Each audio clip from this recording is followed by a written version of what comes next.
Hey everyone, welcome back to the channel. If you're looking to organize your finances and keep your business accounts clean, you've come to the right place. Today, I'm going to show you how to edit your chart of accounts in QuickBooks Online, a complete 2025 guide that will make managing your accounts easier than ever. Stick around till the end because I'll also share a tip that can save you hours of accounting headaches. First, let's quickly cover what the chart of accounts is. It's essentially a master list of all your business accounts, including assets, liabilities, income, and expenses.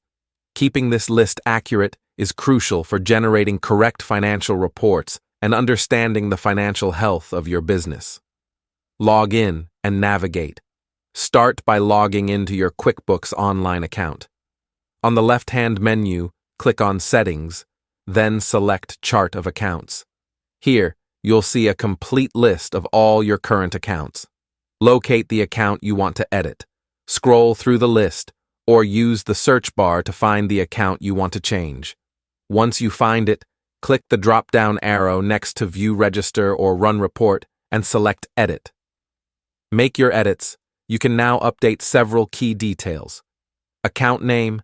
Make sure it accurately reflects the purpose of the account. Account type. This is crucial.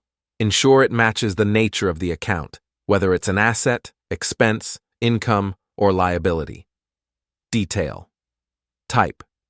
QuickBooks uses this to categorize transactions for reports, so pick the most accurate option. Description and other fields. Optional, but helpful for future reference. After making your changes, click Save and Close. That's it. Your chart of accounts is now updated. Optional, but recommended tip. If you're planning major reorganizations, it's a good idea to export your chart of accounts before making bulk edits. This way, you have a backup in case something goes wrong. To do this, click Run Report, then Export to Excel. Simple and safe. And there you have it. Editing your chart of accounts in QuickBooks Online is straightforward once you know where to look. Keeping your accounts clean ensures accurate reports, easier taxes, and a clearer view of your business finances. If you found this guide helpful, make sure to hit the like button and subscribe for more QuickBooks tips and tricks. Don't forget to leave a comment if you have any questions. I'd love to help you out. Thanks for watching, and see you in the next tutorial.